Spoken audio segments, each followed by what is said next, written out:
Bem, hoje nós vamos falar sobre uma das fotos mais icônicas da história do cangaço. Eu particularmente acho ela bem legal. Apesar de não ter todos os cangaceiros que estavam envolvidos naquele momento nesta fotografia, ela apresenta alguns cabras que ficaram marcados na história do cangaço. Este local onde os cangaceiros foram fotografados também tem grande valor histórico para o tema. Por falar em fotografias, comentem aí, eu quero saber de vocês qual é a foto do cangaço que vocês mais gostam. Deixem nos comentários. Mas seguindo o nosso projeto de apresentar mais informações sobre as fotografias do cangaço, como a gente já fez sobre aquela do bando de Lampião em 1922, lá na Fazenda Pedra, hoje nós vamos falar sobre essa fotografia, na Fazenda Jaramataia. Bem, como já dito, essa fotografia foi realizada na Fazenda Jaramataia. A Fazenda Jaramataia ficava localizada na cidade de Gararu, no estado de Sergipe. O proprietário dessa fazenda era o afamado Antônio Caixeiro, pai de Heronides de Carvalho. Como vocês bem sabem, ambos foram importantes protetores para Lampião naquela região. Esse fato se deu em agosto do ano de 1929. Aí você deve estar se perguntando, mas da onde Lampião conhecia os Carvalhos? Pois bem, segundo consta, Lampião conhecia os Carvalhos desde a sua infância, da época que trabalhava de almocreve, sempre levando suas mercadorias entre Alagoas, Sergipe e por região. Já como chefe-mó do cangaço, Lampião, em suas necessidades, procurou o coronel Antônio Caixeiro pedindo apoio, e foi prontamente atendido. O mesmo deu abrigo a ele e a cabroeira, permitindo que ele matasse reses, mas pediu para que ele não molestasse nenhum dos moradores dali da região, nem seus funcionários. Estavam com Lampião mais ou menos cerca de 20 cabras. Ali, eles foram muito bem hospedados. Os cabras se revezavam, alguns dormiam, outros ficavam de sentinela pela fazenda. Mas como Lampião conheceu Heronides de Carvalho? Bem, existem algumas versões para esse acontecimento, mas a mais aceitável é que Heronides de Carvalho estava doente, repousando na fazenda de seu pai, e foi ali que aconteceu o memorável encontro. Eles trocaram alguns cumprimentos, e depois Heronides de Carvalho faria uma pergunta a Lampião, que teria uma resposta que entraria para a história. Então, como devo chamá-lo? Capitão ou coronel? Porque eu também sou capitão, e deve haver aqui uma hierarquia. Como oficial do exército, não posso ser comandado pelo senhor. Lampião, inteligente como bem sabemos, deu aquela resposta, pois desde já o senhor está promovido a coronel. Mas vamos lá, o intuito principal desse vídeo é falar sobre a fotografia e os personagens que se fazem presente nelas. Eu irei identificá-los, começando pela parte de cima, da esquerda para a direita, os cangaceiros que estão em pé, depois fazendo-os da parte de baixo, os que estão sentados. Depois de ter feito isso, falarei sobre cada um deles de forma individual, dando um pequeno resumo sobre cada um. Bem, na extrema esquerda, na parte mais escura, mal dá pra ver, está o cangaceiro Mariano. Depois, Ezequiel Ferreira, vulgo Ponto Fino, o irmão mais novo de Lampião a entrar no cangaço. Em seguida, vem Calais, aquele que é considerado o cangaceiro que se envoltava no meio dos combates. Em seguida, Fortaleza. Logo depois, mal dá pra ver ali o baixinho Mourão. Lá no canto, em pé ainda, está Volta Seca. Já sentados, da esquerda para a direita, o chefe-mó, Virgulino Ferreira, o Lampião. Logo depois, Virgínio Fortunato, o Moderno. Em seguida, a fera, Zé Baiano. E para finalizar, Arvoredo. Como vocês podem ver, tem 10 cabras nessa fotografia. E o mais interessante é que oficialmente, desta foto, apenas 2 cangaceiros sobreviveram ao cangaço. Eu irei explicar daqui a pouco isso para vocês.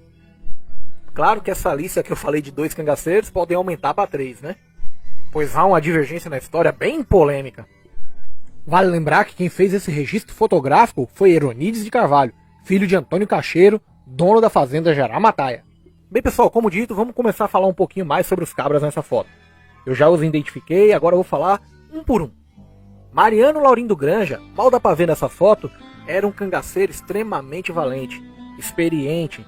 Foi um dos poucos que atravessaram com Lampião, de Pernambuco para a Bahia. Ele tinha no cangaço uma companheira chamada Otília. Logo depois dessa em combate ter sido presa, ele passou a viver com a cangaceira de nome Rosinha. Mariano encontrou seu fim em 1936. Foi morto pela volante do afamado tenente Zé Rufino, na região conhecida como Cangaleixo. Por sinal, ele teve sua cabeça decapitada. Morreram com eles os cangaceiros Pavão e Pai Velho. Agora vem a polêmica, Ezequiel Ferreira. teria morrido no ano de 1931.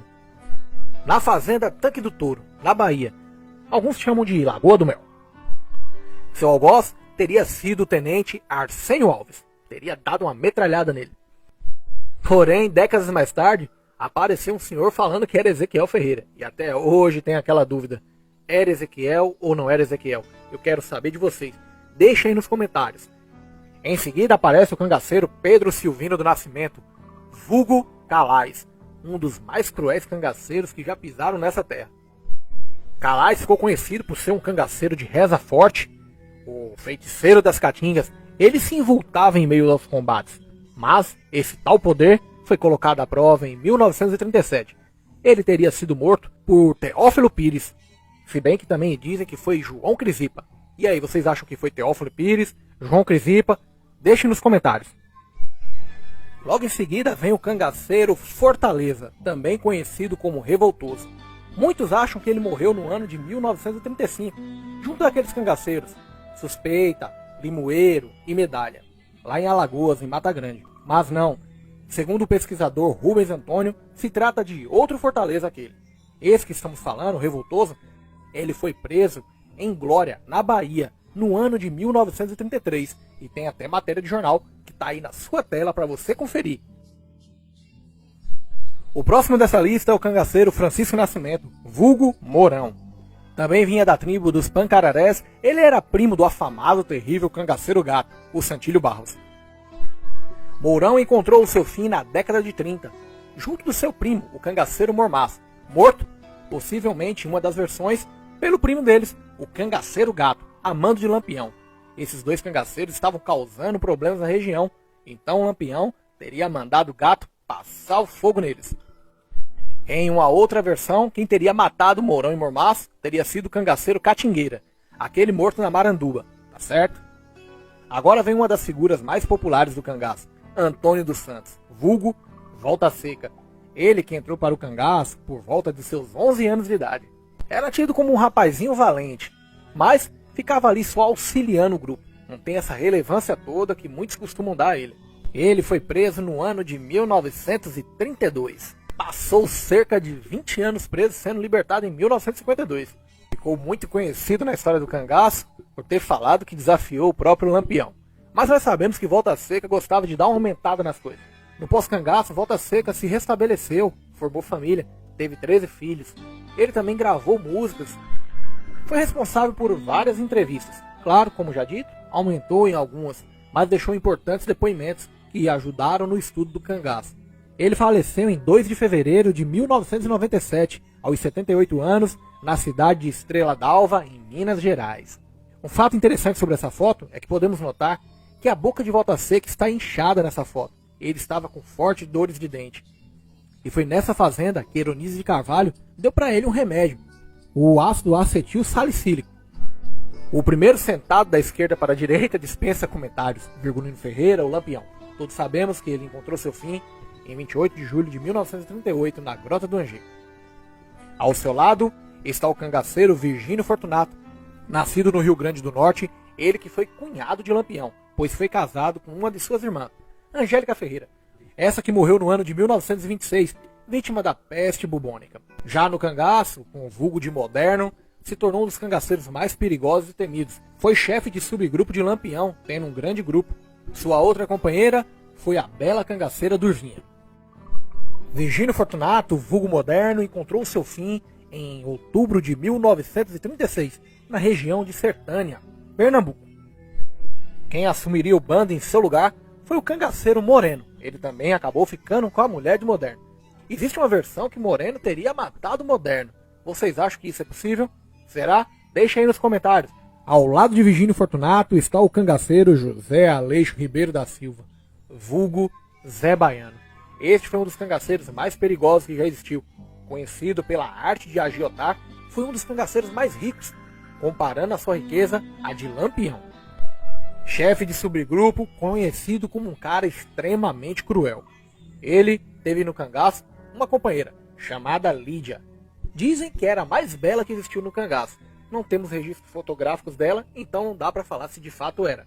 Lídia acabou traindo Zé Baiano no ano de 1934, um cabra de vulgo bem